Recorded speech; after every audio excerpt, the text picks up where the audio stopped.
C'est donc le dernier cours de cette série de l'année. Le colloque qui suivra le cours aura lieu le 11 mai. Il portera sur des questions reliées à celles que je traite. Et donc, vous y êtes évidemment les bienvenus. Le programme sera mis sur le site. Et c'est une série d'exposés, de présentations de collègues sur la situation française et internationale. Le cours se prolongera l'année prochaine sur des sujets voisins parce que la matière que j'ai traitée est abondante et que je n'ai pas eu le temps d'explorer toutes les questions que je voulais explorer et que par ailleurs j'avais un programme qui de toute façon débordait le cadre de cette année. Mais j'ai pris un peu de retard sur ce programme de cette année et donc je poursuivrai l'an prochain. J'en dirai un mot si j'ai le temps en conclusion. Je reviens sur le thème que j'ai traité la semaine dernière pour l'amplifier et je vous rappelle où nous en étions.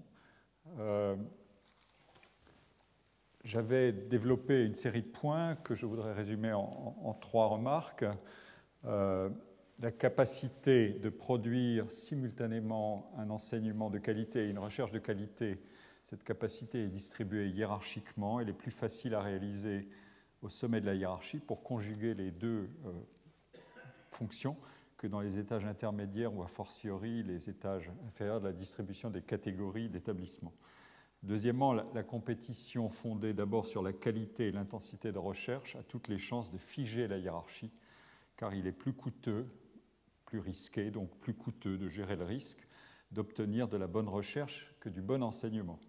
Et les établissements leaders ont tout intérêt à définir la compétition dans les termes qui les avantagent en transformant leur équation, c'est-à-dire la probabilité élevée de produire simultanément un enseignement et une recherche de qualité, en un dogme de la complémentarité naturelle entre enseignement et recherche sous le sceau de l'idéal de l'excellence.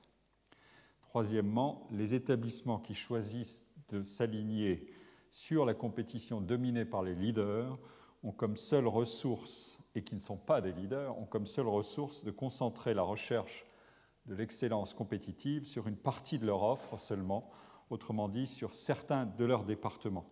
L'argument étant que le système d'enseignement supérieur a une intensité concurrentielle telle, du moins dans un certain nombre de pays, que chaque université est décomposable en ses unités de base, les départements, et que les étudiants et les enseignants identifient beaucoup plus aisément ce niveau de variabilité réputationnelle interne aujourd'hui qu'avant, avec tous les moyens dont nous disposons.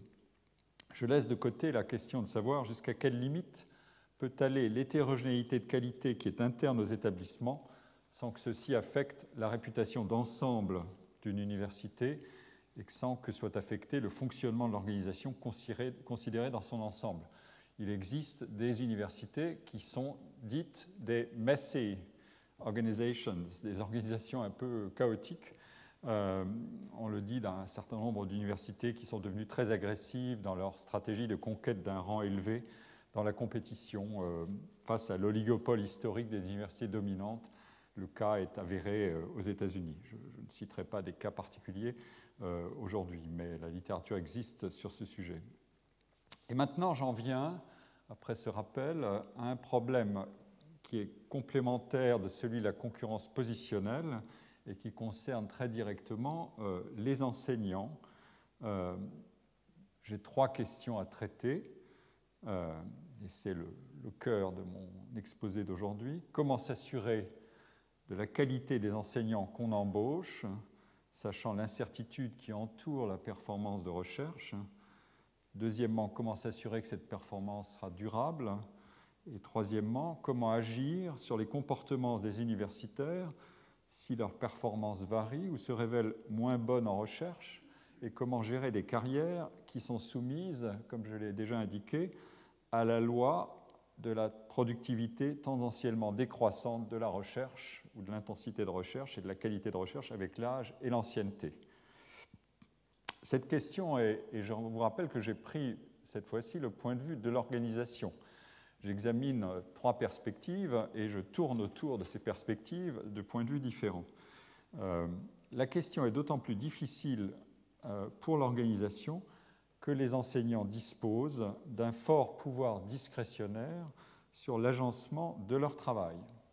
Ce n'est pas une simple affaire d'exploitation des marges d'incertitude qui sont laissées béantes par l'impossibilité pour ce qu'on appelle le principal dans une théorie du principal agent, c'est-à-dire l'université employeuse, l'impossibilité pour elle de contrôler la manière dont l'agent alloue son effort, son temps de travail entre ces différentes tâches. Et je vous renvoie ici sur des développements, par exemple, sur la question comment traite-t-on un problème de multitasking, de tâches multiples, pour empêcher les individus ou pour veiller à ce que les individus ne concentrent pas toute leur activité sur une seule tâche et au détriment des autres. Ou des thèses plus classiques, comme celle de Michel Crozier dans Le phénomène bureaucratique, qui analysait l'exploitation de marges d'incertitude de la part des employés ou des salariés pour réagir à leur situation au sein de l'organisation. En fait, ça n'est pas simplement une affaire d'exploitation de marges d'incertitude, et pour le comprendre, il faut encore une fois revenir à ce couplage enseignement-recherche pour qu'il nous livre un secret supplémentaire, c'est celui de la double loyauté. Les membres du corps enseignant d'une université ne sont pas des employés de leur organisation au sens habituel, ils sont plutôt des professionnels semi-indépendants. C'est ce que disait par exemple Jim Coleman dans un article de 1973, ou, comme on le dit aussi dans la littérature, des professionnels incorporated, c'est-à-dire employés dans une organisation, membres d'une organisation. Ici, je vais vous présenter une caractérisation des emplois dans les organisations que j'extrais d'un livre de Elliot Freidson qui s'appelle Professionalism Reborn de 1994 et qui permet de comprendre ce qu'est la situation. Vous avez trois catégories d'emplois. Les emplois dits de marché, des emplois faiblement qualifiés. Le travail n'est pas intéressant, c'est la rémunération qui compte, elle est souvent faible, et le marché concurrent agit sur les prix. Si vous pouvez trouver quelqu'un qui est moins cher pour un travail assez peu qualifié, ou pour lui donner peu d'heures, ou plutôt que trop d'heures, etc., vous allez jouer sur ces mécanismes-là. Évidemment, le problème des individus, c'est de sortir de cette situation pour aller vers celle-là et progressivement migrer vers des emplois plus qualifiés ou plus stables. Ensuite, vous avez la situation qu'il appelle de bureaucratie, qui est une situation d'organisation et de marché interne des emplois, avec des sécurités matérielles, une prévisibilité de la situation professionnelle. C'est ce qu'on appelle la gestion des contrats en CDI, si vous voulez, au sein des organisations, avec une ancienneté longue. On parle beaucoup de la flexibilité et de la précarité, mais il faut savoir que le cœur du salariat, il a une ancienneté élevée dans le marché du travail français, qui est plus élevé que la moyenne européenne. Et donc, c'est la majorité des emplois encore qui se situent dans ce secteur-là. C'est un type d'emploi hiérarchisé. Ici, vous avez la caractéristique dominante, c'est les entrées de l'analyse en tableau, l'incitation principale, la forme de concurrence. La suite du tableau vous donne l'organisation du travail, le contrôle, de l'idéal au réel, les risques qu'il faut combattre ou conjurer et les moyens qui sont utilisés. Et donc, je reviens à mon tableau précédent.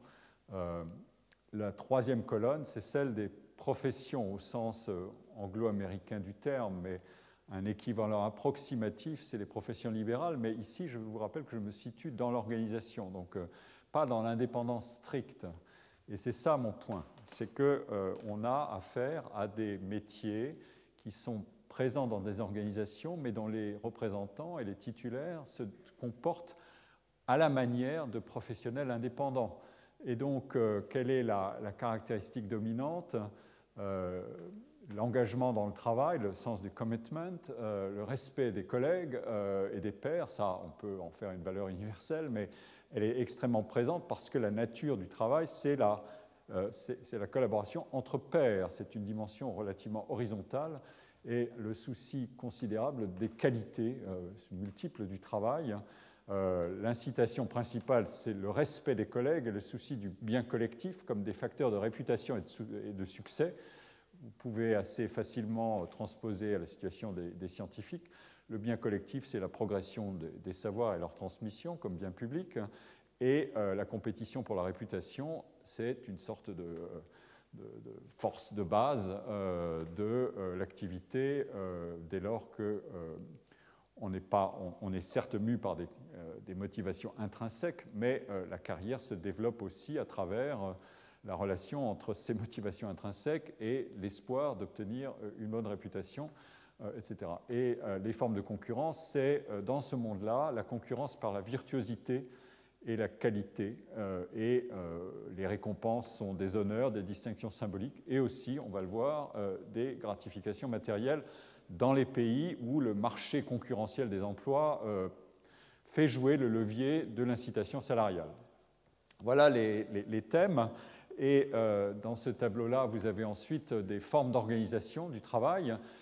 Ici, vous avez une progression dans l'organisation au milieu sur la base de la qualification, une échelle des emplois hiérarchisés, etc. Et l'ancienneté est un facteur clé de ces marchés internes. Le contrôle se fait par la logique hiérarchique. Votre supérieur vous contrôle. Ici, ça n'est pas ça. C'est une organisation communautaire avec un contrôle de la valeur des gens par les pairs, je vais y revenir assez longuement, sur la base de la réputation et de la virtuosité. Voilà un certain nombre des caractéristiques. Ensuite, les dérives, on va en parler. C'est toujours, évidemment, pour le salarié, est-ce qu'il va engager son effort comme on l'espère, dans une situation de contrôle hiérarchique? Et à l'inverse, ici, est-ce que le professionnel ne va pas abuser de son pouvoir discrétionnaire pour faire des choses que l'institution qui le paye ne voudrait pas lui faire faire, ou ne voudrait pas lui voir faire plutôt. Voilà. Et cette caractérisation, elle est assez utile parce qu'elle permet de situer les universitaires plutôt dans ce troisième type-là. Donc une profession au sens anglo-américain du terme, avec un haut niveau d'expertise, un haut niveau d'indépendance, un autocontrôle du groupe qui est élevé. Il suffit d'agir sur une des dimensions de leur activité pour y introduire un degré de dépendance ou de subordination plus important pour voir le corps entier réagir. Il y a une chronique très longue à faire de toutes ces situations. Donc la concurrence aussi par la virtuosité ou l'inventivité, si vous voulez, et la concurrence par la réputation obtenue auprès des pairs, la particularité étant que les pairs sont aussi des concurrents, ce qui est une particularité intéressante, obtenir sa réputation et donc l'estime de vos pairs, mais sous la condition qu'ils sont aussi vos concurrents. Et donc ils doivent allouer de l'estime d'une manière assez particulière. Ces universitaires professionnels ont la sécurité d'emploi des membres d'une organisation ou d'un corps de la fonction publique, par exemple, et néanmoins donc aussi cette capacité d'agir de manière assez indépendante ou auto-indépendante et auto-gouvernée. Dans un pays comme les États-Unis, dont j'ai beaucoup parlé, et je vais encore parler aujourd'hui, l'année prochaine, je reviendrai beaucoup sur le cas français, mais celui-ci, c'est un étalon d'une situation différente. J'en ai déjà dit un mot.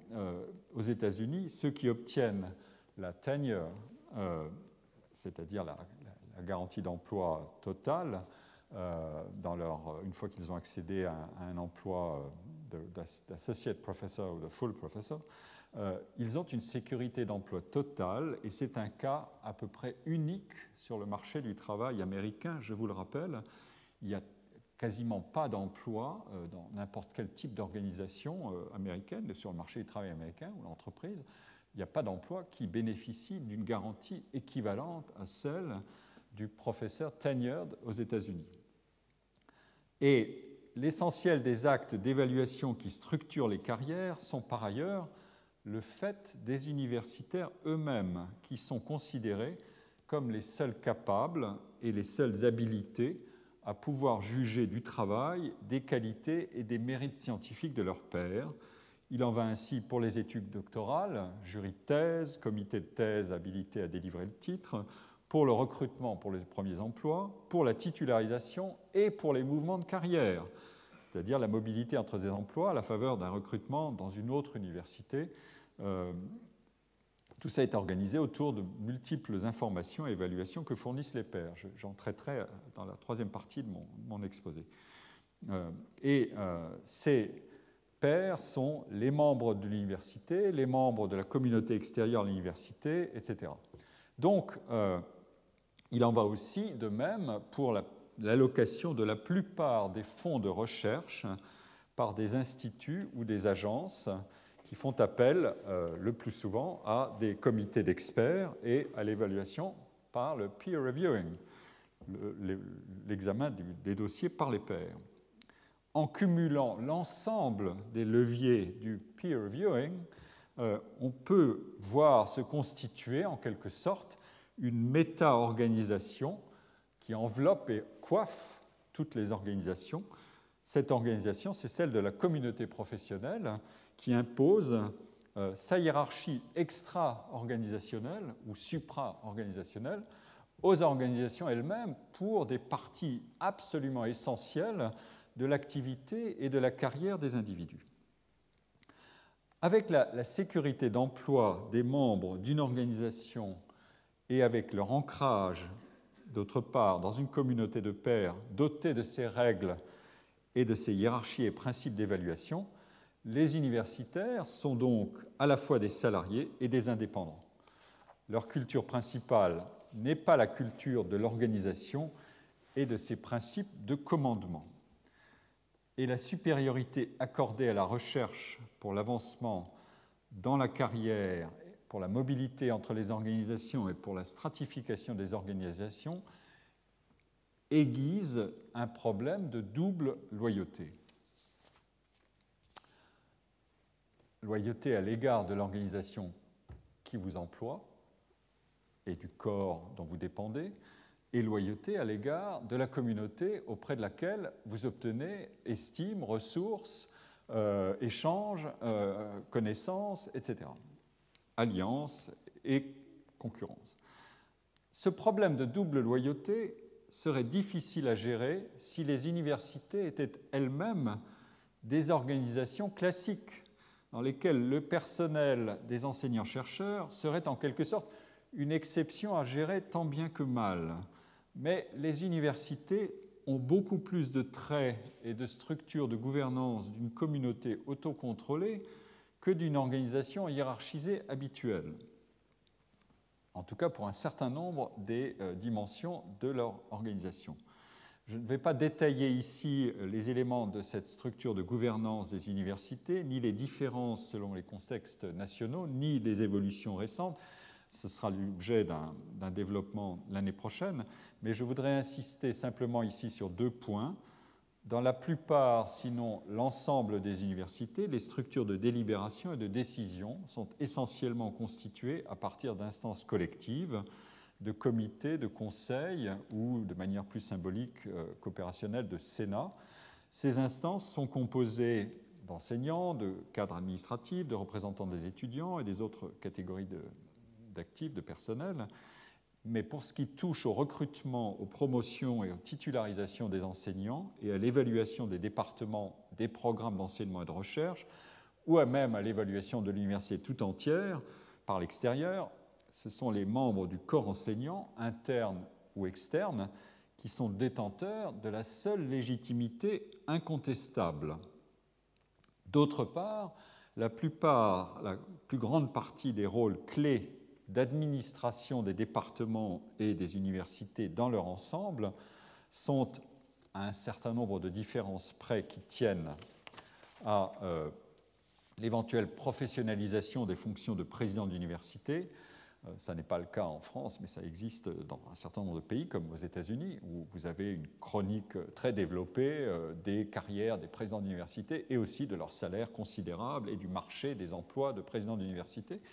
La plupart de ces fonctions, de ces rôles clés d'administration des départements et des universités sont assurés par des académiques eux-mêmes, directeur de département, doyen, provost, directeur des études, etc. Ceux-ci retourneront le plus souvent à leurs activités d'enseignant une fois leur mandat terminé, comme Cincinnatus. La hiérarchie des fonctions, enfin je fais une allusion un peu rapide, après une activité extra-professionnelle, je reviens à mes activités normales. La hiérarchie des fonctions organisationnelles qui est requise par le fonctionnement de ces établissements est donc enchâssée dans cette géométrie plus horizontale de la communauté des pairs dans la collégialité professionnelle. Ce qui rend la décision à la fois plus légitime sur des actes essentiels, recrutement, gestion de carrière, organisation du travail, d'enseignement et de recherche, et aussi beaucoup plus difficile quand le jeu devient non pas à somme positive, des changements sans perdant, mais à somme nulle. Supprimer des programmes, créer des incitations génératrices d'inégalités de rémunération et de carrière, allouer des moyens à tel département plutôt qu'à tel autre. L'affaire est assez compliquée quand les pairs sont à la manœuvre et qu'ils voient bien qu'ils vont devenir à la fois, ils sont encore des pairs, mais ils peuvent devenir rivaux.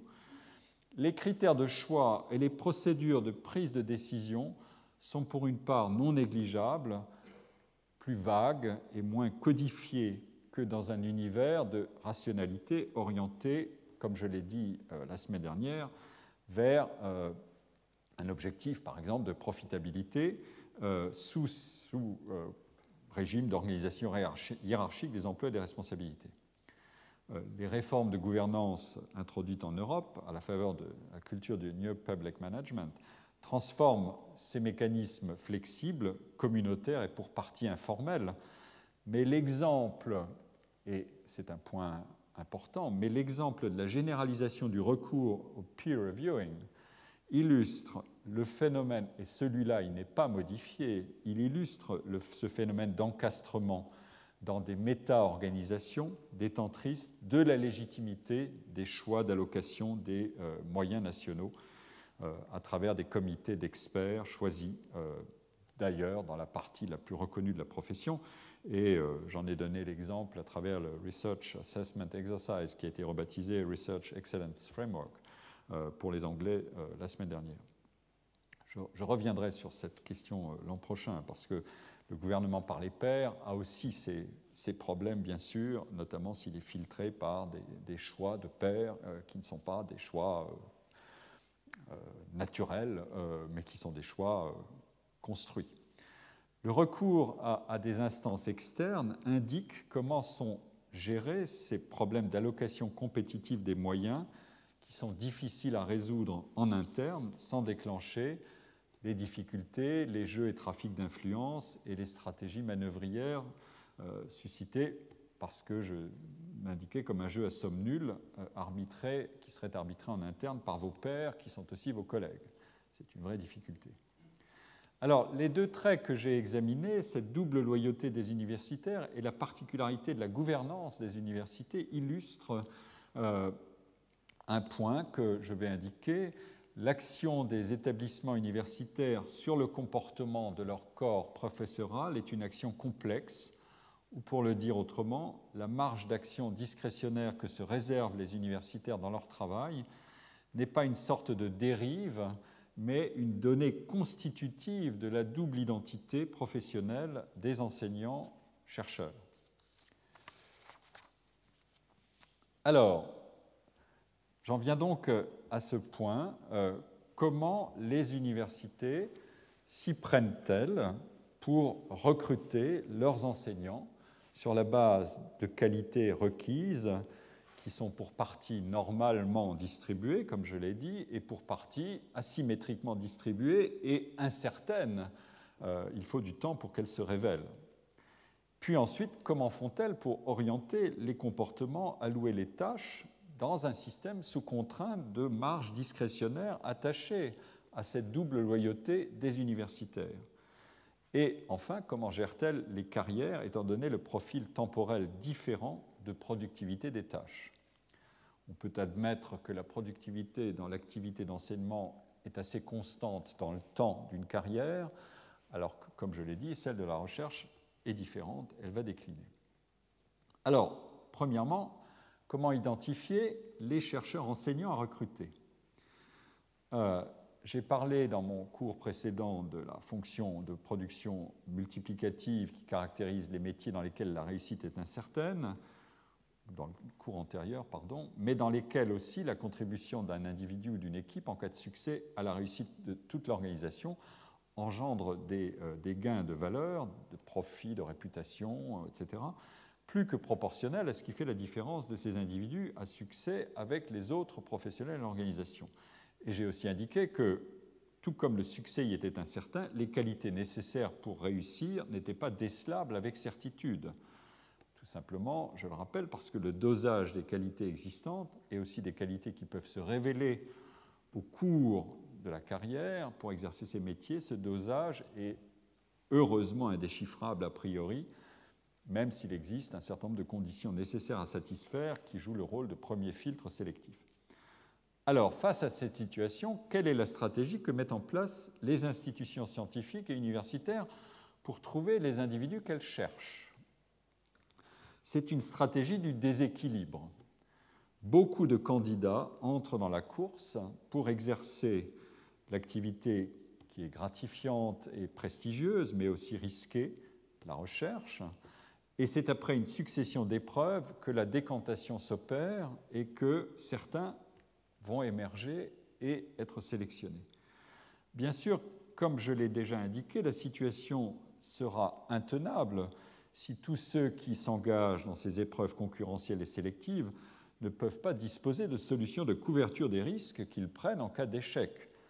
Si, par exemple, ils n'ont aucun espoir de reconversion ou si leur diplôme et leur savoir qu'ils ont accumulés et appris à maîtriser et à produire pendant leur doctorat et leurs années ultérieures avant l'entrée dans les épreuves de sélection concurrentielle, si ces savoirs sont tellement spécialisés qu'ils n'ont pas de valeur dans d'autres métiers possibles ou dans d'autres secteurs d'activité possibles, ou qu'ils n'ont pas de valeur suffisante pour rendre acceptable le risque d'investissement dans cette formation au débouché incertain. Pour traiter cette question, les organisations universitaires ont plusieurs solutions. Elles peuvent raccourcir le nombre d'épreuves de sélection en recrutant un nombre limité de candidats à un emploi dans l'enseignement et la recherche et leur proposer d'emblée la titularisation. C'est le système français. Je vais vous présenter ici une série de vignettes que j'ai, alors elles sont assez difficiles à lire pour le texte, mais les couleurs sont parlantes, que j'ai extraites d'un document de la League of European Research Universities qui fait une career map, des tableaux de carrière, de modèles de carrière dans les différents pays, dans un certain nombre de pays européens, et qui donc a plusieurs informations. C'est encore une fois une condensation d'informations. Ici, vous avez les années qui s'écoulent et donc les différentes étapes de la carrière sous forme de phases, phase 1, 2, 3, 4. Ça, c'est le début de la carrière, la phase 2, phase 3, phase 4. Les années s'écoulent. Et ici, en couleur, vous avez un certain nombre de couleurs qui indiquent comment sont financées ces positions. La couleur rouge indique que c'est une bourse plutôt qu'un emploi salarié. La couleur verte indique que ce sont des positions qui sont financées sur des fonds à durée déterminée, des fonds qui sont employés pour un certain temps, et donc il y a une terminaison dès que le fonds s'arrête. La couleur bleue indique que ce sont des positions financées par les financements propres de l'université ou du système qui par derrière les finance, comme en France. C'est les ministères et les tutelles. Et la couleur orange ou jaune, ici, indique que ce sont des situations d'emploi qui sont greffées sur l'université par des apports d'emploi externes. Par exemple, le CNRS figurera en jaune, et je vais y passer tout de suite. La France se situe ici. Donc, vous avez une situation assez simple. Vous avez peu de vert, c'est-à-dire peu d'emplois financiers sur des fonds externes et durablement. Vous avez beaucoup d'emplois de bourse au début, ici, Et ensuite, vous avez un mécanisme de recrutement stable, immédiat. Ce sont des fonds propres du système, l'État et ses organisations publiques. Et la carrière se déroule par transition entre les positions bleues. Et le dualisme français, comme je l'ai indiqué antérieurement, c'est les positions jaunes, essentiellement des emplois externes greffés sur et qui sont un apport à l'organisation dans les carrières se déroulent dans le monde, dans l'enceinte des universités, mais elles sont elles-mêmes gérées par les organismes qui mettent ces emplois-là, en quelque sorte, les confient aux laboratoires de recherche, par exemple, des universités. Le système est, pour le dire d'un mot, est extrêmement différent dans un pays juste voisin, l'Allemagne. Vous avez des carrières extrêmement longues, vous voyez que ça peut aller jusqu'à 20 ans ici, des carrières très longues sur des fonds de recherche qui doivent être réalimentés régulièrement. Si un laboratoire ou une université et son équipe ne trouvent pas le fonds nécessaire, les emplois s'arrêteront, mais ils peuvent être reconduits extrêmement longtemps et dans des phases 2 qui peuvent durer longtemps. Donc ce sont des emplois provisoires ou précaires qui peuvent durer longtemps. L'amorce d'une carrière sur des fonds stables, elle intervient ici, elle est assez courte, et c'est après que des sélections s'opèrent. La structure hiérarchique des emplois est en quelque sorte entrelacée de situations plus précaires ou qui sont dépendantes de financements externes, parfois même des financements, ce qu'on appelle un Privatdozent en Allemagne, est payé s'il y a de l'argent pour payer son activité. S'il n'y en a pas, eh bien, il suspend son activité ou il quitte le métier. Donc, ça vous donne l'idée de quel est le mécanisme de sélection. Ici, on a des cas donc très contrastés. Je vous donne le cas par exemple de la Suède. La Suède a un système qui, pour une partie, ressemble au système français, sans le dualisme institutionnel. Donc, il n'y a pas de couleur orange ou jaune. Mais il y a aussi des positions très longues de financement de recherche sur des fonds qui dépendent des apports de financement extérieur, des compétitions sur des projets financés par l'État ou par des entreprises. Et tant que ça dure, l'emploi est maintenu. Mais si ça ne dure pas, si les financements n'existent plus, l'emploi n'est pas maintenu. Et donc vous avez un mélange d'emplois très stables, la couleur bleue c'est la stabilité, et d'emplois pas stables, etc. Et la Suisse pratique un peu le même genre, mais avec des financements sur projet à tous les niveaux, même dans le niveau le plus élevé. Donc les modèles sont vraiment différents d'un pays à l'autre. On n'a pas un modèle européen unifié de tout ça, et c'est intéressant de voir comment les choses se structurent ainsi. La Belgique, par exemple, elle a elle aussi des situations de greffe. Il existe un centre de la recherche, un fonds national de la recherche belge, mais vous avez aussi de ces emplois précaires ou suspensibles, enfin qu'on peut interrompre, à des stades avancés de la carrière. Et en Finlande, pareil, il y a beaucoup de stabilité ici dès la phase 2 pour un certain nombre d'emplois, mais il y a aussi greffé sur cette architecture-là des positions temporaires. Évidemment, ces positions temporaires peuvent être un moyen d'examiner ce que valent les individus, mais aussi une main-d'œuvre permanente, instable, qui va durer. Donc, voilà la manière de dire comment on peut procéder à des recrutements dans une architecture organisationnelle de ce type, titulariser très vite, employer très vite des individus qu'on a identifiés, mais en nombre évidemment limité, parce que l'entonnoir est très rapidement constitué, ou alors, comme je viens de le montrer pour un certain nombre de cas, Allemagne, Finlande, Belgique, Suède, de différentes manières, avoir une architecture des carrières avec plusieurs bifurcations possibles, et les individus se distribuant sur des voies qui sont plus ou moins reliées entre elles, certaines étant des impasses, d'autres des voies qui débouchent sur des positions plus stables. Donc, voilà un exercice intéressant, et la comparaison internationale intra-européenne nous fournit une riche matière ici que je ne vais pas commenter davantage. Le troisième cas, c'est un cas qui, en quelque sorte, oblige à fixer, à concentrer la focale sur le mécanisme de sélection lui-même, avec un double mécanisme. C'est le cas américain. Le premier mécanisme de sélection, il est opéré tout simplement par la propriété extraordinairement stratifiée des universités, du système universitaire, et les individus, les candidats à un emploi, sont distribués sur les différentes strates du marché des emplois en fonction de leur qualité supposée.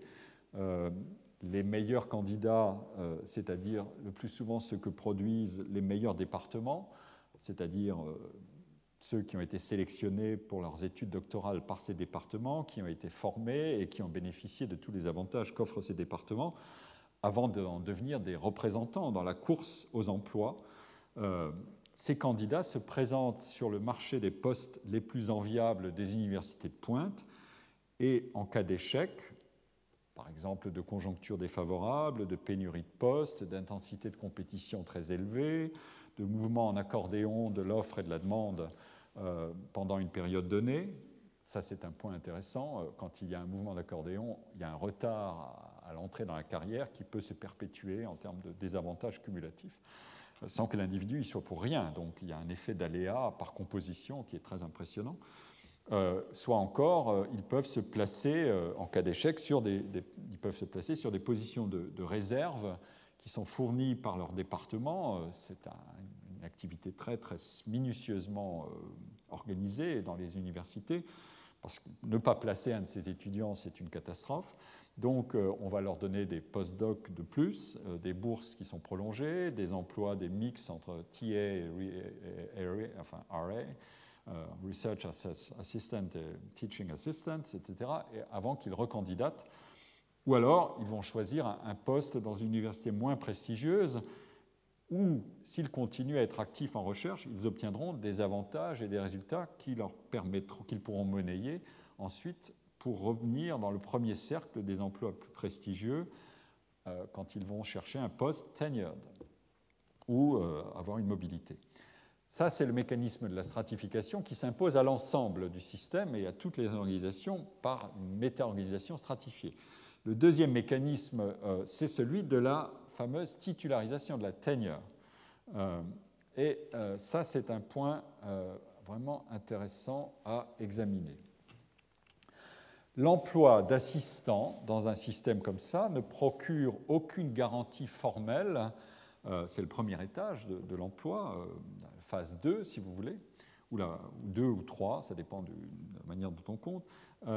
L'emploi d'assistant ne procure aucune garantie formelle de titularisation au terme de la période probatoire de 6 ou 7 années, même parfois davantage, je vais y venir tout de suite, car la titularisation, elle concerne soit l'université où est employé le candidat à la tenure, soit toute autre université, si l'université, par exemple, adopte la règle de non-titularisation sur place, comme dans un certain nombre d'universités ou dans certains départements qui ne recrutent pas sur des positions permanentes, et ils ne recrutent sur des positions permanentes tenured que des gens venus de l'extérieur, pas simplement des doctorants qui ont fait carrière à l'intérieur de l'université et qui sont priés d'aller voir ailleurs de toute façon, mais aussi, une fois qu'on a fait sa période de pre-tenure comme assistant, on n'est pas titularisé sur place du tout.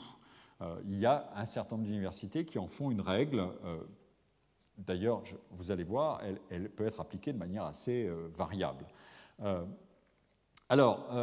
Donc l'emploi est conditionnel avec une période probatoire d'examen de la qualité des individus et du jeu de la compétition entre ceux qui entrent dans ce cercle de l'approbation et de l'attente de titularisation. Et je vous présente ici, dans la deuxième partie de cette diapositive, des données que j'ai extraites de documents de l'université de Yale, qui vous donne le taux de ce qu'on appelle la rétention, c'est-à-dire, attention, ce n'est pas tout à fait la titularisation, vous allez comprendre très vite, le taux de rétention dans une cohorte d'assistants qui ensuite espèrent la tenure.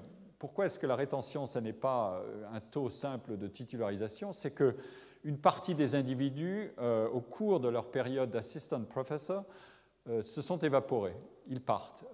Ils estiment que leurs chances ne sont pas suffisantes, que la compétition va les défavoriser, ils ont peut-être des raisons personnelles d'abandonner le métier au vu de ce qu'ils en font, etc. Ou alors, ils ont essayé, ils ont obtenu des offres ailleurs qui leur paraissent immédiatement plus séduisantes, avec un risque une chance plus élevée d'être titularisés, quoi qu'il arrive, alors qu'à Yale, d'après les scores que vous voyez ici, le Yale tenure rate, il peut être élevé dans les sciences biologiques, mais il est extrêmement faible dans d'autres départements, Humanities, 11%, Social Science, 15%, Physical Science, 27%, et au total de la Faculty of Arts and Sciences, c'est 19%. Donc c'est vraiment pas grand-chose. C'est un score qui fait penser qu'il y a un mélange de deux mondes. Il y a un monde où, quand vous entrez, vous avez une chance raisonnable d'être titularisé. C'est dans les sciences biologiques. Ça dépend probablement aussi des propriétés démographiques du secteur et des forces intrinsèques de l'université quand elle veut muscler ses départements. Mais il y a aussi un mécanisme où la règle implicite, c'est le risque que vous ne soyez pas titularisé est extrêmement élevé, et donc, une fois que vous avez fini votre temps d'assistant, il faut penser à aller ailleurs. Et l'espoir, c'est que votre période d'assistant dans l'université, pour le candidat, a été suffisamment prestigieuse pour qu'il soit bien équipé pour aller faire valoir ses chances ailleurs. Donc, mais ça n'est pas le cas de toutes les universités. Ici, je vous présente les données de Penn State, Pennsylvania State University, sur un certain nombre d'années, de 90 à 97, et les scores de tenure rate, encore une fois sous les conditions que j'ai indiquées, ils sont quand même beaucoup plus élevés. Ils ont 58, 59, c'est les scores moyens, tout département confondu. Ça fluctue entre 55 et un peu moins de 50 au fil des années. Donc, les pratiques sont extrêmement différentes. Ici, j'ai une autre information qui vous donne les taux de tenure rate sur un ensemble d'universités de recherche qui font partie de l'American University Institutions Association, et les données sont de 97-98 jusque des individus entrés en 97-98 et dont la tenure est considérée en 2004. Et donc vous avez des exemples d'universités ABCD, 10 universités avec le nombre d'entrants, et là encore les taux fluctuent d'une université à l'autre, mais sont plutôt, le taux le plus sévère c'est 33%, et on compare ici les hommes et les femmes, et les taux d'ensemble sont plus favorables aux hommes qu'aux femmes. Voilà encore un sujet de méditation sur lequel je ne vais pas insister aujourd'hui, il faudra y revenir l'année prochaine, c'est la différence homme-femme sur ces questions-là.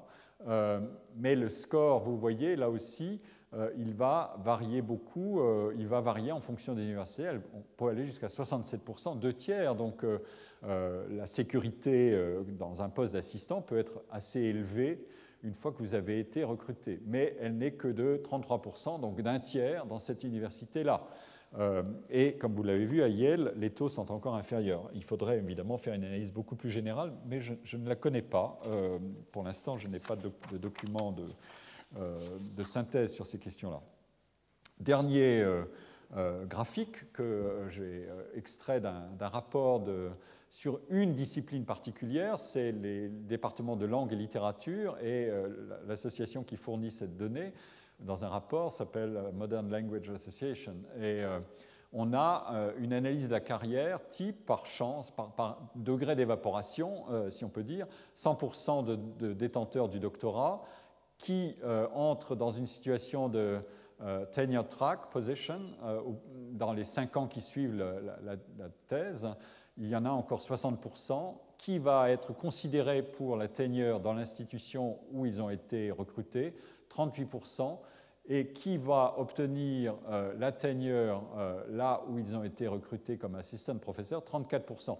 Donc c'est un calcul qui est un peu différent du calcul antérieur. C'est ce point-là qui est le rapport entre ces deux données-là qui nous ramène aux diapositives précédentes, le rapport entre 34 et 60. Donc on est sur des valeurs qui sont assez proches des 2 tiers que j'ai indiqués tout à l'heure, entre la moitié et les 2 tiers. Mais par rapport au départ, la carrière doctorale, c'était dans les slides antérieurs, on avait le départ, c'était, on fixait la phase 1 ici, c'est ça, la phase 1, on la retrouve là. C'est ça, la phase 1. Vous voyez la décroissance des effectifs, et c'est une activité risquée. C'est un investissement risqué, il n'y a aucun doute, mais le risque est plus ou moins élevé à mesure qu'il diminue, à mesure que vous franchissez les épreuves sélectives, mais les effectifs, évidemment, diminuent. Donc, les variations sont assez élevées aussi en fonction, d'une part, des établissements et aussi, éventuellement, des disciplines, pour tout un ensemble de raisons. Quel que soit le taux et les modalités de retention, de rétention ou de taux de probation, de titularisation, la situation de probation est un mécanisme de screening et sorting out, c'est-à-dire on veut vérifier ce que sont les qualités des individus et retenir éventuellement, si on y arrive ou si on a les moyens, ceux qui sont dotés des qualités qui sont jugées les plus désirables. Et dans tous les cas, les seuls juges de la qualité des candidats au recrutement, puis ultérieurement à la titularisation ou à l'embauche sur des emplois tenured ou tenure track, sont les collègues qui sont déjà en place. Pas plus l'administration des universités que les étudiants eux-mêmes, qui pourtant vont évaluer beaucoup l'acte d'enseignement, ne sont en mesure de déterminer qui a les qualités scientifiques requises pour être un enseignant-chercheur de la qualité recherchée. Je vais revenir sur ce point tout à l'heure. La conséquence est celle-ci. D'une part, l'université doit faire du risk pooling, de la mutualisation de risques, au stade de l'embauche probatoire, en offrant des emplois temporaires à ceux qui vont être soumis à l'épreuve probatoire de ce up or out, et en offrant un nombre d'emplois temporaires qui est supérieur aux emplois qui vont être stabilisés définitivement.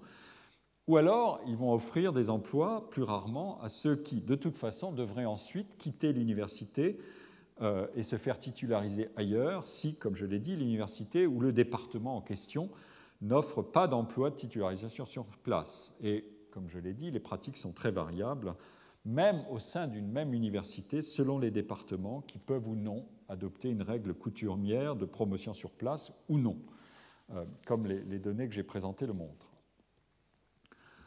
Donc l'université, dans ce contexte de recrutement par le mécanisme de la tenure, paye donc pour des emplois temporaires dont le nombre est excessif au regard de l'objectif. Stabiliser, trouver et stabiliser certains. Or, ces emplois sont pour partie seulement des emplois d'enseignement et d'ailleurs, donc ils ont une fonction de production, on peut dire, à ce stade-là, déjà, bien sûr, mais ils ne sont que partiellement des emplois d'enseignement et en règle générale, ils sont temporairement allégés, ces emplois, des charges d'enseignement qu'on attribue ordinairement au corps professoral permanent pour que les jeunes candidats en situation probatoire aient plus de temps pour faire leurs preuves dans la partie la plus risquée, la plus incertaine, c'est-à-dire la recherche et la production de publications significatives. Bien sûr, il se peut aussi que les enseignants permanents bénéficient de cette présence des assistants pour augmenter leur production propre de recherche et donc obtenir une contrepartie de ces investissements réalisés par l'université, même si une partie de ces assistants ne vont pas rester. Un bénéfice aura été obtenu de toute façon. Ça va poser éventuellement un problème ensuite de qui doit choisir ceux qu'on va titulariser et comment éviter des conflits d'intérêts. Mais la situation, de toute façon, est bien celle d'une mutualisation du risque. Pour que les candidats à la tenure aient la possibilité, le temps de révéler leurs qualités et de franchir des épreuves sélectives, il faut disposer d'un vivier qui est plus important que celui qui va se révéler celui du recrutement effectif et permanent. Alors, deuxième point, comment l'université procède-t-elle à ces recrutements définitifs quand il s'agit de titulariser certains seulement? il y a évidemment un risque de procéder à des choix qui sont imparfaits ou biaisés. Et problème complémentaire, il y a le risque que l'activité réalisée par la recrue ne corresponde pas à ce qui était attendu d'elle. Ce problème numéro 2 est plus compliqué à traiter que le premier en raison de la multiplicité des tâches attendues d'un enseignant-chercheur. Je vais donc l'examiner plus loin comme un problème de carrière. Mais je regarde le premier problème et je m'appuie ici notamment sur un très joli article d'un collègue qui fait carrière au Canada, Aloysius Sio, Tenure and Other Unusual Personal Practices in Academia, de 1998, et qui traite assez bien tous ces problèmes en termes de mécanismes. Le problème auquel toute université et tout enseignant-chercheur font face, ce problème est simple. D'une part, le savoir avance rapidement, avec une forte croissance des effectifs de chercheurs, avec l'intégration mondiale de la communauté scientifique, avec l'augmentation du nombre et des supports de publication et du nombre de publications, avec l'abaissement des coûts de communication, des collaborations, des rencontres entre scientifiques et l'intensification de la concurrence qui est liée à différents mécanismes d'incitation et de stratification. D'autre part, ce savoir qui progresse, il progresse de manière imprévisible. Conséquence immédiate, personne ne peut se maintenir sur le front avancé de la totalité de sa discipline. La solution évidente, c'est la spécialisation, qui est un processus en cascade avec une fragmentation quasi fractale en sous- et parfois micro-spécialités. Mais la spécialisation, elle comporte un risque, c'est le risque de l'obsolescence. Un sous-domaine dans lequel vous vous spécialisez peut très bien devenir totalement obsolète, même si l'inertie fait que l'obsolescence n'apparaît que progressivement ou même a posteriori, après un certain temps, et vous n'avez rien vu venir. L'obsolescence, elle est à la fois interne et externe. Une voie de spécialisation se révèle stérile, ou au contraire, les réponses principales ont été fournies et elles sont emboîtées, les réponses ont été emboîtées dans une révolution plus générale, les réponses à la spécialisation, et le changement peut être d'ordre global. Par exemple, une collègue me parlait de la refondation des mathématiques au XXe siècle, qui a donné lieu à une floraison de travaux extraordinaires avec des spécialisations sur des grandes questions qui reprenaient la matière de la mathématique fondamentale. Et les gains à la spécialisation étaient très élevés au moment de cette période de refondation, mais ensuite vient un épuisement de cette période-là, et donc la spécialisation peut se révéler être, en quelque sorte, génératrice de gains marginalement décroissants puis nuls, et un sentiment de stérilisation progressive du domaine. Ceux qui demeurent dans la voie qu'ils pratiquaient détiennent en quelque sorte une rente de spécialisation, mais dont ils ne savent peut-être pas tout de suite qu'elle risque d'être démonétisée, surtout s'ils ont pu se constituer une écologie de spécialisation qui constitue aussi une sorte de groupe de référence et de réassurance mutuelle. La concurrence entre les générations de chercheurs est aussi une manière de déloger les détenteurs de cette rente professionnelle qui est en décalage avec les avancées scientifiques. Mais l'épuisement de la valeur d'une spécialisation peut aussi venir d'un changement externe, de nouveaux équipements, une découverte dans un autre champ scientifique qui bouleverse l'approche traditionnelle du champ de spécialisation, de nouvelles techniques d'expérimentation, l'émergence de nouveaux concurrents dans des pays ou d'autres universités qui ont une technologie de production de la recherche qui est nouvelle ou plus productive, etc. Donc, au total, il y a une frontière de possibilités. La spécialisation est une nécessité imposée par l'avancée du savoir, mais le risque d'obsolescence d'un savoir s'accroît avec le degré de sa spécialisation. Et s'il y a un risque, il faut trouver un moyen pour l'individu qui fait face à ce risque de s'assurer contre lui. C'est précisément la garantie que fournit l'octroi d'un emploi permanent sous tenure et d'un revenu qui, pour l'essentiel, ou parfois pour la totalité, ne varie pas avec la performance. La couverture du risque n'est cependant pas complète pour ceux qui, comme les assistants sur des emplois tenure track, doivent investir dans un savoir spécialisé tout en n'étant pas certains d'être titularisés. Le problème de cette spécialisation des savoirs est évidemment aussi une question que l'organisation elle-même doit traiter.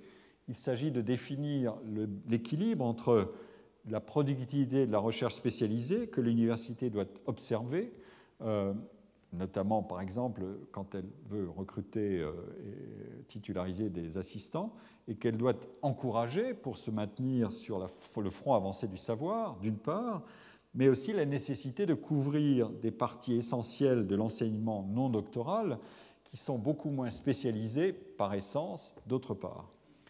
Là encore, l'association entre enseignement et recherche est asymétrique et le système d'embauche conditionnelle au long d'épreuves probatoires conduit l'organisation à savoir ou à apprendre progressivement si le candidat peut se débrouiller de cette asymétrie, savoir se spécialiser en recherche et savoir délivrer un savoir plus généraliste au niveau undergraduate notamment.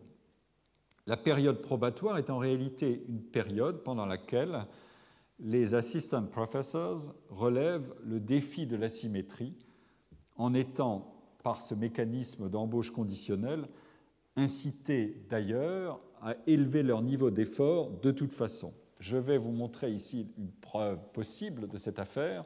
C'est le temps hebdomadaire de travail dans une enquête sur 150 universités doctorales américaines de 3 auteurs, Link, Swan et Bozeman. On a décomposé le temps de travail hebdomadaire selon le rang. Assistant, associate, full, de loin vous ne verrez rien, mais je vous donne le commentaire rapide. Teaching, c'est à peu près équivalent. L'assistant travaille, mais il y a des fluctuations selon les périodes. Je vais vous le dire tout à l'heure. Si j'ai le temps, je crains que ça aille vite, mais il travaille beaucoup. En total, il travaille 56 heures, alors que l'associate travaille 52 heures et le full 53. Donc l'assistant doit vraiment travailler énormément pour manifester et précisément remplir toutes ces fonctions dont j'ai parlé. Ce qui est intéressant, c'est qu'il a une activité de recherche qui est supérieure en intensité, 22h68, à celle de l'associate et à celle du full professeur, 19 et 17 et 19 respectivement.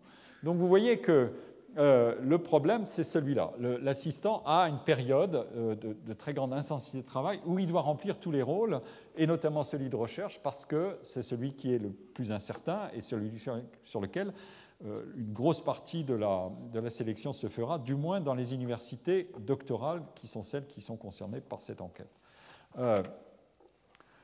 Donc, ceci me conduit à une autre observation qui s'appuie d'ailleurs sur les données de Alusio. Ici, dans ce tableau, vous avez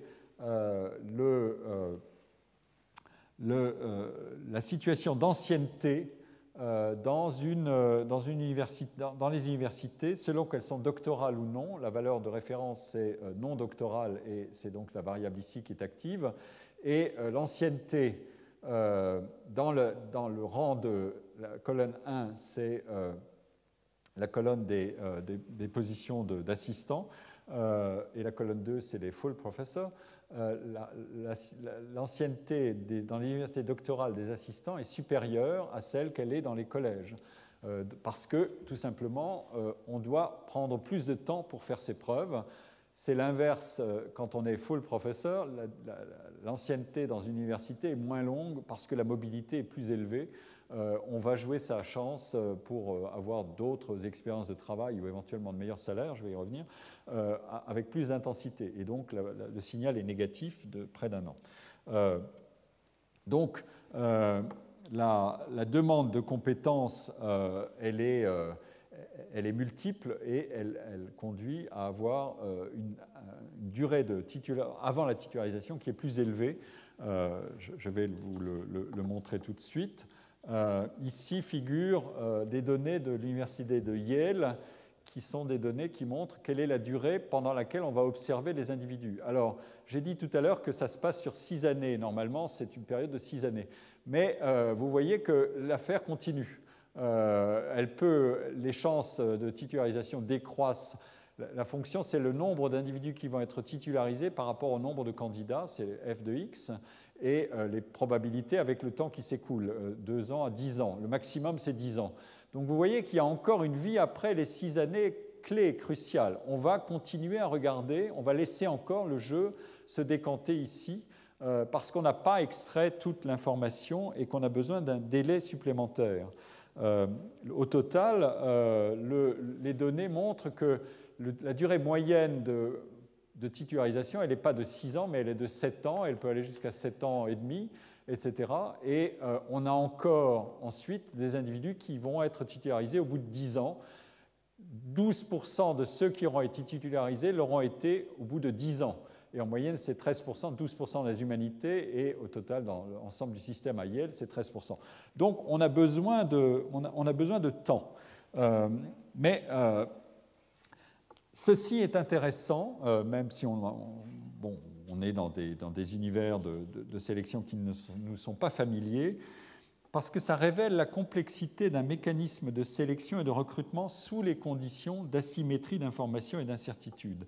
L'asymétrie d'information tient au fait que le candidat en sait plus long que l'institution sur ses capacités, sur ses préférences, sur ses arbitrages entre le risque de tenter sa chance dans une université très sélective et le choix de chercher une solution ailleurs, d'où le fait de l'écart entre taux de titularisation et taux de rétention, comme je l'ai dit tout à l'heure.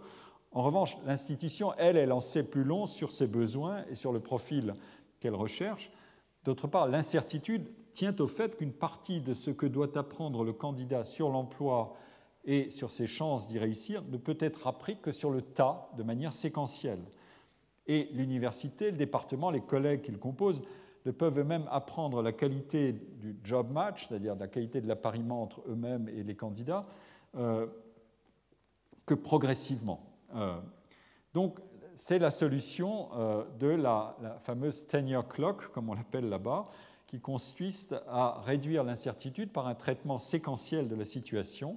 Vous avez ici la fameuse tenure clock qui montre le nombre d'années au cours desquelles ça va se dérouler. 9 ans, c'est l'année où on prend la décision, et la 10e année, ça sera celle de décision effective de titularisation. Mais voilà le déroulement normal. Il y a un premier examen de la situation au bout de la 3e année, quand on est entré comme assistant professeur, et on peut éventuellement ne pas rester, donc c'est un des facteurs d'évaporation.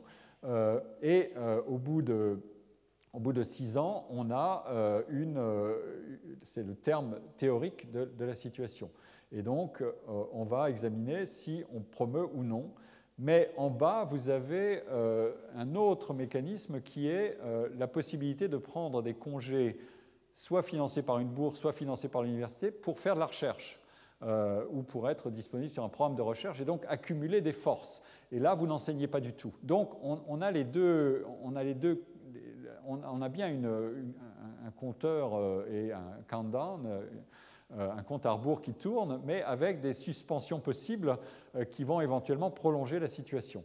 Et voilà le schéma par lequel on traite le problème de comment organiser séquentiellement la recherche et l'extraction d'informations et procéder à une bonne, ou à ce qu'on espérait être, une bonne situation de recrutement. Et évidemment, l'individu là-dedans, il doit estimer ses chances et éventuellement trouver des solutions alternatives au fur et à mesure que le temps passe, y compris comme ça. C'est ça le point. Donc, c'est un graphique de tenure clock standard, en quelque sorte. Et évidemment, on peut y trouver un certain nombre d'exceptions, et dans certaines universités, il ne fonctionne pas de cette même manière. Mais ce qu'il faut en extraire, c'est cette question du délai. Elle contient en fait beaucoup d'informations. Le délai, il faut à l'organisation suffisamment de temps pour recueillir une information utile et nécessaire sur cette capacité à exercer une combinaison asymétrique de tâches et sur l'investissement à faire en termes de spécialisation de l'emploi dans un monde mouvant de la recherche et un monde mouvant de la demande étudiante pour le type d'enseignement que peut produire l'enseignant candidat à la tenure. Et cet enjeu tient notamment au fait et au caractère tout à fait unique de ce que la garantie d'emploi définitive que procure la tenure. Il vaut mieux ne pas faire d'erreur parce que l'emploi est absolument et radicalement protégé. Mais d'un autre côté, ce temps qui est passé par l'assistant professeur dans une situation d'attente, il a évidemment un coût très élevé en termes d'échec. Et cette probabilité d'échec s'élève, comme on l'a vu, si l'université tire son prestige de la capacité d'attirer de nombreux candidats et peut arbitrer entre les candidats qui sont arrivés simultanément ou successivement pendant que tourne cette tenure clock pour chacun des assistants. Donc il y a ce qu'on appelle un coût d'opportunité. Être en piste à Yale, c'est ne pas être en piste dans d'autres universités où peut-être la tenure serait moins prestigieuse mais plus facile à obtenir. Et ce coût d'opportunité est élevé pour le candidat et il est d'autant plus élevé que la productivité de recherche est corrélée au jeune âge et à des conditions d'engagement de l'effort qui sont liées au cycle de vie biographique. On a vu tout à l'heure, pour les femmes, avoir des enfants à un coût professionnel beaucoup plus élevé que pour les hommes, qui n'ont pas le même problème, mais je veux dire en termes de capacité de tenir et d'être titularisé, voilà un des mécanismes qu'il faut prendre en compte. Plus généralement, c'est dans les jeunes années que l'intensité de recherche est élevée, je l'ai montré dans les données tout à l'heure, et donc ces années-là, si vous êtes dans un jeu très incertain qui se termine par un échec, vous voyez bien que les investissements que vous faites ne sont peut-être pas totalement convertibles.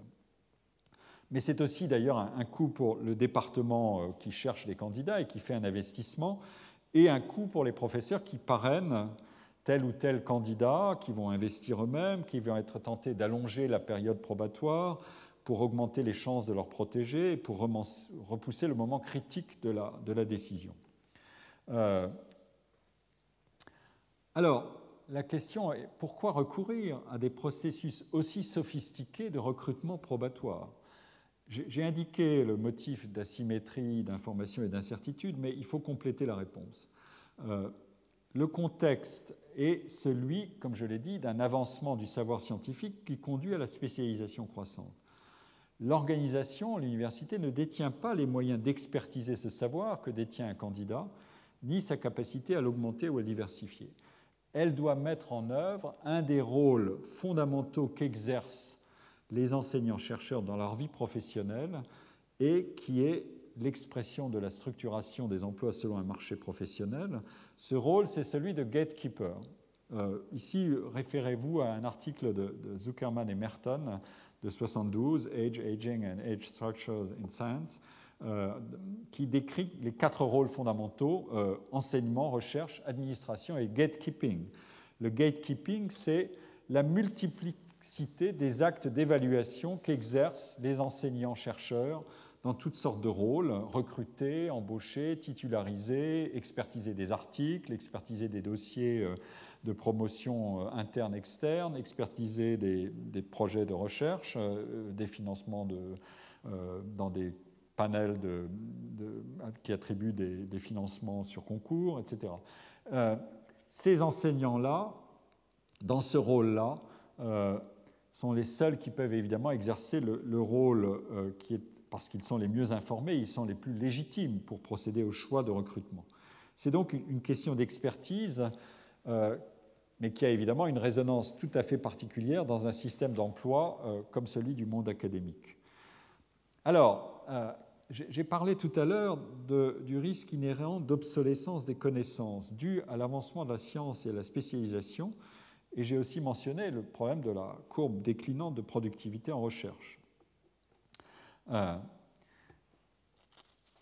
Le problème qui va se poser pour les enseignants, c'est quand ils vont recruter des jeunes enseignants-chercheurs pour essayer de trouver ceux qui ont les qualités requises, c'est que ces jeunes vont avoir des connaissances avancées, une expertise des nouvelles méthodes, des technologies de recherche, qui font que ces jeunes qu'ils vont embaucher sont de redoutables concurrents pour eux-mêmes, pour eux qui sont chargés de les recruter. Ça, c'est une situation intéressante. La productivité de ces jeunes est ascendante, alors que celle de leurs recruteurs est généralement déclinante. Et donc, si la position qui est détenue par les seniors était exposée à la concurrence directe des juniors, qu'ils sont chargés de recruter, et si les garanties d'emploi n'étaient pas suffisantes, les seniors seraient très vite relégués. soit licenciés, si la tenure n'existait pas, soit relégués dans des fonctions moins gratifiantes, teaching mostly ou teaching only, soit pénalisés en salaire absolu, perte de salaire, relégation sur la grille des salaires, ou en salaire relatif par rapport au salaire de titularisation d'un jeune collègue. Les seniors, dans ce cas-là, anticiperaient la situation et s'ingénieraient à embaucher des jeunes plutôt moins dangereux pour eux, bref, des concurrents de qualité inférieure à ce que demande le mouvement de la recherche scientifique et à ce que recommande la qualité de leur université. Et cette spirale deviendrait évidemment vite infernale et la situation ingérable. La tenure, c'est précisément ce mécanisme qui permet à des enseignants seniors d'embaucher des jeunes talentueux aux idées neuves et prometteuses sans mettre en péril la situation des aînés. Et ça, c'est un argument célèbre de Lorne Carmichael dans un article qui a fait date, Incentives in Academics, Why the Tenure, il s'agissait de justifier l'existence de cette garantie d'emploi tout à fait extraordinaire dans le monde américain du travail et des professions.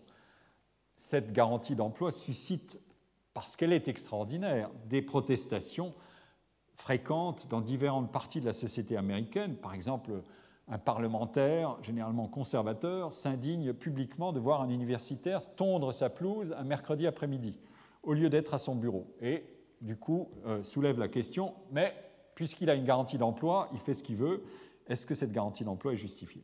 Je ne vais pas ici détailler ce problème en général. Je rappelle juste la tendance de fond qui est la diminution des emplois tenured en général, plus rapide. Je l'ai déjà présenté, ce graphique. Ça, c'est les emplois tenured, ça, c'est les emplois non-tenured, et ça, c'est tenure track. Et vous voyez, avec le temps qui passe, les non-tenured augmentent, mais la situation est contrastée selon qu'on est dans les universités dans leur ensemble ou uniquement dans les universités doctorales. Vous voyez que l'emploi tenured, il est beaucoup plus important ici que dans l'ensemble du système et qu'il résiste pas si mal. Et l'emploi part-time et non-tenure, il progresse de fait entre 2005 et 2013, mais la situation pour l'emploi tenure reste encore meilleure, mais la pression existe. Donc le problème est vraiment un grand problème.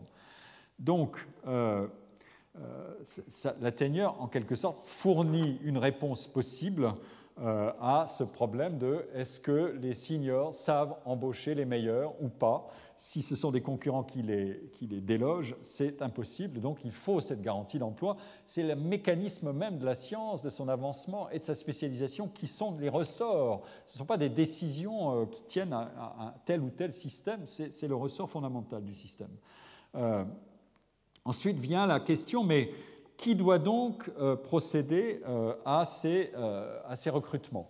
Quels sont les collègues qui doivent procéder à ces recrutements et de jeunes talentueux ?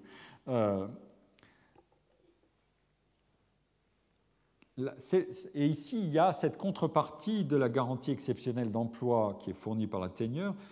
Inciter à faire des choix judicieux, les enseignants peuvent aussi, s'ils n'ont aucun risque d'être pénalisés personnellement, pratiquer le népotisme, ce qui est un des grands problèmes possible dans la science, ou dans une forme extrême qui n'est pas très observée aux États-Unis, mais qui est un souci qui existe davantage en Europe, le problème de l'endo-recrutement, c'est-à-dire recruter des étudiants qui ont fait leur thèse dans l'université et qui ont obtenu des emplois temporaires dans la même université avant de se présenter sur des emplois de maître assistant dans cette université. Ce point a d'ailleurs fait l'objet de données statistiques, l'endo-recrutement progressivement dans le système français.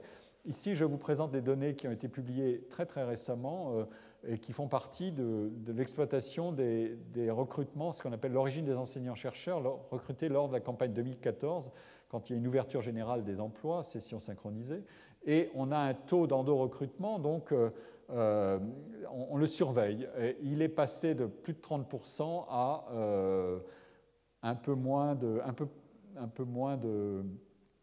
25% ici.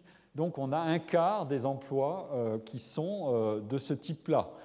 Je ne dis pas que c'est du népotisme, je dis que c'est une sorte de marché interne qui a commencé très tôt et qui n'est pas la solution qui est jugée optimale, par exemple dans un système comme le système américain où recruter ses propres doctorants, c'est considéré comme le viol fondamental d'une loi scientifique du système qui est on a intérêt à valoriser ses étudiants ailleurs que dans son université et réciproquement. Et donc c'est l'échange et la mobilité qui sont les valeurs premières.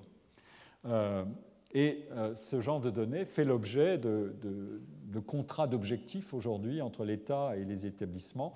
Donc là, vous avez les données en fonction des disciplines, lettres et sciences, et vous voyez que le taux de mobilité, c'est-à-dire le passage de la thèse dans une université au recrutement dans une autre, il est plus élevé dans les sciences, mais on est à des niveaux 80% ici. Il est plus faible dans les lettres et encore plus faible dans le droit. Et il y a d'autres modalités, je ne vais pas les détailler, d'endo-recrutement. Est-ce qu'il a fait son post-doctorat dans la même université ou pas? Est-ce qu'il revient après un post-doctorat ailleurs, etc. On peut détailler le mécanisme, ce qui veut dire que l'intérêt pour ces questions, il n'est pas lié à un seul système, il est lié à la question de la qualité des recrutements en général, quel que soit le pays. Comment s'y prend-on?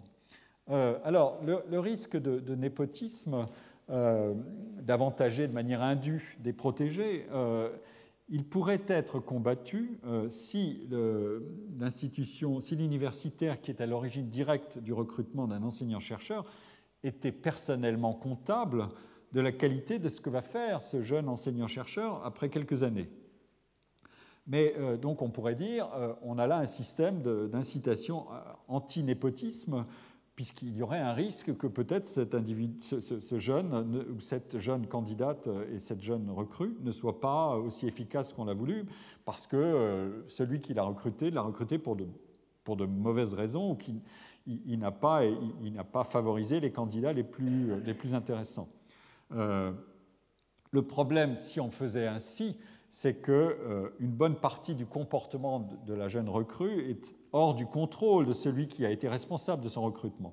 Donc il subirait des pénalités de carrière sans qu'il soit directement responsable d'une partie de ce qui s'est passé une fois que le mécanisme a été lancé de la titularisation.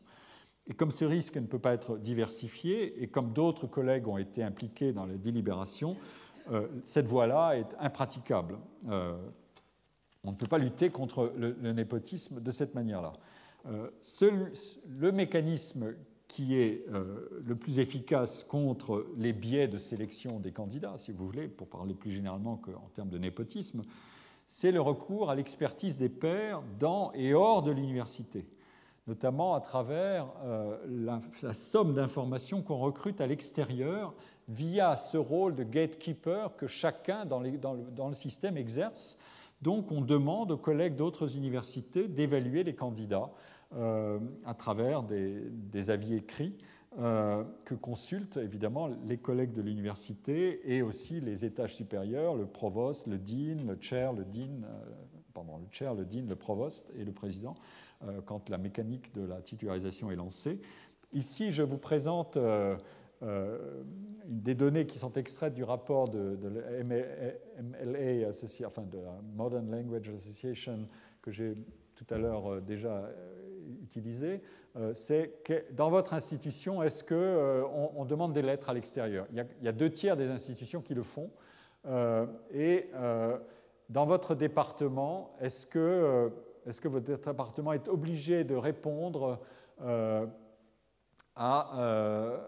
de demander à des outside referees si le candidat pour lequel on considère qu'il pourrait être titularisé pourrait être pris en compte dans l'université qui est interrogée. Et donc, c'est encore une épreuve un peu plus importante. Ce n'est pas simplement que vaut-il, mais pour vous, si vous aviez à le titulariser, est-ce que vous le feriez? Donc, c'est un degré supplémentaire. Ensuite, on regarde, là, c'est la distribution du nombre de lettres qui sont...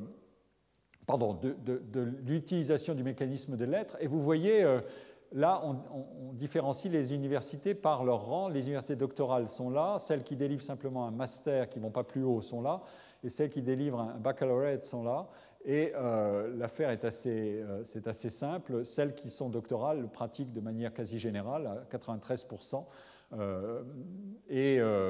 alors qu'ailleurs, c'est beaucoup moins. Donc, c'est encore une fois jouer le mécanisme de l'outside referring sur la base de la communauté et de son rôle de gatekeeper. Il joue surtout là où l'intensité de recherche est plus élevée, où cette partie-là de l'activité est évidemment étudiée et analysée de manière collégiale, très, très naturellement et de manière directe. Et ensuite, on regarde le nombre de lettres qui doivent être produites, et vous voyez là aussi que l'information est plus soigneusement constituée, 5 lettres ici, alors que là, on n'en a que 3, pour un taux d'appel au système qui est beaucoup plus faible. Là, on a un taux plus élevé, et le dernier chiffre, c'est le nombre de lettres distribuées par fréquence, plus de 7 lettres, et il y a des universités qui en demandent encore plus. C'est probablement corrélé aussi au rang. Voilà, donc tout ça donne une idée assez exacte du mécanisme, et ça encore, c'est la partie visible, en quelque sorte, du système, mais la partie invisible, c'est la somme des informations, des échanges d'informations entre les universités, entre les collègues, pour connaître l'état de la situation et, en quelque sorte, consolider leur activité d'évaluation. Alors, évidemment, vous pourrez me dire, tous ces systèmes peuvent être tous, d'une manière ou d'une autre, corrompus par toutes sortes de manœuvres ou d'arguments discutables. Mais le coût pour manœuvrer ces procédures, ce coût est assez élevé, car il s'agit de franchir plusieurs systèmes de décision et plusieurs mécanismes, et la concurrence par la réputation met de toute façon une pression élevée dans les universités où l'intensité de recherche est le facteur le plus discriminant. Et comme l'information sur la recherche, sur les publications, sur la valeur des résultats, c'est une information publique, il est évidemment plus difficile de corrompre le mécanisme de peer reviewing à mesure qu'on s'élève dans la hiérarchie des établissements et qu'on a affaire à des établissements, des universités de recherche. Même si cette corruption du mécanisme n'est jamais impossible, car évidemment la définition de la recherche et de la bonne qualité de la recherche ont une élasticité non nulle. Elle peut être variable. Pour un traitement assez général de ce genre de questions, je vous renvoie à l'article de Robert Garibobo et Alain Tranois dans la revue économique du numéro que nous avons dirigé avec Jacques Mérès, que j'ai déjà indiqué. Le dernier point, c'est, j'espère arriver à le traiter rapidement, c'est comment, une fois titularisés, les enseignants sont-ils incités à travailler au meilleur de leurs capacités. Les mécanismes d'autonomie professionnelle et d'autogouvernement par l'évaluation par les pairs, elles rendent le contrôle administratif du travail inefficace ou même impraticable. Ce modèle d'autogouvernement, d'ailleurs, n'est pas le seul imaginable, et il existe aujourd'hui des procédures et des organisations qui agissent de toute autre manière. Ça fait l'objet de controverses spectaculaires en termes de je vous ai fixé des objectifs, les avez-vous remplis, etc. Ces procédés-là sont employés dans des systèmes en transformation. Le cas britannique est important. On en a parlé l'année dernière dans l'exposé de Simon Pey, quand il a fait un exposé au séminaire sur les questions d'évaluation. Mais ça se voit aussi dans d'autres univers que celui des universités traditionnellement attachées à un système de sélection comme celui que je viens de décrire. Alors, le problème pour savoir si les individus vont se comporter comme on l'a voulu, comme l'université l'espérait, alors qu'ils sont détenteurs d'une forte autonomie, on peut le traiter en fait à travers l'exploration de la manière dont les individus réalisent quelles valeurs ils ont au regard de la situation de leurs collègues dans ce système-là. Et quand vous avez je vais résumer l'argument, je n'ai plus assez de temps, quand vous avez une forte intensité de recherche, vous pouvez espérer un salaire supérieur à votre salaire d'embauche parce que tout simplement votre valeur de marché sur un système concurrentiel s'est élevée, et donc pour l'obtenir, ce salaire, vous devez encore vérifier que c'est le cas. Et l'université ne vous croira pas sur parole. Elle ne vous dira pas, OK, peut-être vous avez fait des publications, peut-être qu'elles n'ont pas beaucoup d'intérêt ou qu'elles sont peu lues, etc. Prouvez-moi donc que vous valez ce que vous dites et que je vous accorde un salaire beaucoup plus élevé qu'avant, alors que vous voulez rester sur place. Et donc, le seul mécanisme qui peut agir dans ce cas-là, c'est toujours le même, c'est la question de l'asymétrie des tâches. Ceux qui peuvent vous donner l'information, ce ne sont pas ceux qui sont dans l'organisation, mais ceux qui sont à l'extérieur de l'organisation, qui agissent comme une communauté qui détient une capacité d'expertise et d'évaluation qui est moins biaisée que ce que vous êtes à l'intérieur de l'organisation. Et c'est comme ça qu'on fait jouer le mécanisme des enchères. Une université qui repère un chercheur intéressant va lui faire une offre et lui dire « nous vous voulons et nous vous proposons tel niveau de salaire, quelles sont vos prétentions ?» Et on commence à discuter, le collègue commence à discuter sur ses prétentions salariales pour en quelque sorte réaliser sa valeur de marché à travers la valeur de sa recherche. Et là intervient un point clé qui est est-ce que l'université qui emploie actuellement ce collègue va faire une contre-offre, une retention offer, comme on dit, une offre pour garder le collègue. Et c'est là que se vérifie en quelque sorte sa valeur exacte. Si l'université qui l'emploie décide de faire une contre-offre, c'est qu'elle a ratifié le mécanisme externe d'évaluation de la valeur des individus par le jeu des enchères possibles et des mobilités possibles. Autrement dit, l'université fait confiance au tissu des organisations pour savoir ce que valent ses membres à l'intérieur, notamment à travers le risque de les voir partir. Et c'est une propriété intéressante du système dont la forme maximale est celle où les individus veulent obtenir un surcroît de salaire assez substantiel et donc où le mécanisme de l'enchère et le chantage à la mobilité est le plus important. Mais c'est très pratique, c'est très courant, ça fait partie de la culture professionnelle dans ce système-là, totalement. Et en revanche, le système il a des enjeux moins dramatiques quand il s'agit simplement d'obtenir une progression de rémunération plus normale au fil de la carrière. Et dans une université américaine, vous êtes augmenté d'année en année sur des clés qui peuvent être, enfin qui ne sont pas considérables, mais qui peuvent être variables en fonction de la qualité de votre travail. Les évaluations des enseignants, de vos collègues, enfin l'avis de vos collègues, les évaluations des étudiants et les activités de recherche. Mais à ce moment-là, on n'a pas le bénéfice de l'information externe parce qu'on ne peut pas vérifier, ce mécanisme coûteux des enchères, etc., ne joue pas. Donc, on constate les choses de manière plus simple, c'est avez-vous publié ou non. Et ici, le mécanisme est assez extraordinaire, c'est que la publication, le signal même de la publication dans une revue, c'est une manière pour l'université de sous-traiter au tissu des revues à l'extérieur la question de l'évaluation de ses membres, alors que le système des revues, du moment que cette espèce de relation de sous-traitance entre l'université et son environnement s'est mise en place, le nombre de revues s'est multiplié. Le nombre de revues augmente de manière exponentielle. Et en revanche, la règle que j'ai déjà rappelée, qui est implacable, cette fameuse loi de puissance qu'on appelle Zipf, Pareto, Lotka ou selon des variantes, ou Price, cette loi elle est terrible, c'est que beaucoup d'articles publiés dans ces revues ne sont jamais lus et jamais cités, ou jamais cités, ils sont peut-être lus mais ils ne sont jamais cités. Donc la valeur relative de cette production considérable de recherche, elle peut être assez faible tout simplement parce qu'on est dans une situation de compétition par la réputation qui est très asymétrique. Et donc l'université se satisfait d'un signal assez faible en termes de contenu exact de la recherche qui est faite et de valeur intrinsèque de la recherche qui est faite, pourvu que des critères de publication permettent de vérifier qu'il y a encore une intensité de travail en recherche qui a pu être validée par des pairs responsables des comités éditoriaux dans les revues. Voilà le raisonnement.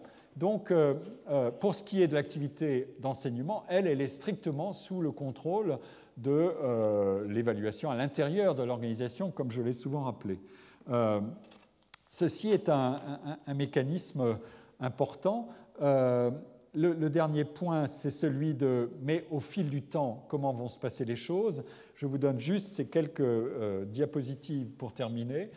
Ici, des auteurs, ceux que j'ai déjà cités, Link, Swan et Bozeman, ont regardé la Time Allocation Study of University Faculty, c'est-à-dire comment est-ce que l'activité évolue dans le temps et les quantités mesurées. L'analyse a été faite à partir de toute une série de régressions sur les carrières des universitaires et on a voulu, les auteurs veulent montrer quelle est la carrière type si je prends en compte toutes les variables. Est-ce qu'on peut construire une carrière type en quantité d'heures de travail qui sont réalisées au fil du temps? On va de 0 année à 37, donc c'est l'espace de toute une carrière. Ici, vous avez en losange, c'est la partie supérieure, ce sont ceux qui ont été promus à des emplois de full professor, et ceux-ci sont les emplois de gens qui n'ont pas été promus au rang le plus élevé, mais qui sont titulaires. Donc c'est une des informations contenues dans ces données-là. Et donc vous voyez que le niveau d'effort, il est globalement assez constant. Après un décrochage à la fin de la période de titularisation, l'intensité a été plus élevée, comme je l'ai déjà dit tout à l'heure, et là, on atterrit sur des bases un peu moins élevées, et il y a éventuellement un creux de carrière quand quelqu'un a réalisé qu'il ne serait jamais promu au rang supérieur. C'est à peu près cette limite-là. Il y a un décrochage, et puis il remonte ensuite, parce qu'il faut s'aligner sur les exigences de l'institution. Ensuite, on regarde les différentes parties du travail. Ici, c'est teaching, et vous voyez les rectangles sont ceux ceux qui ne seront pas professeurs, qui n'auront pas le rang hiérarchique le plus élevé.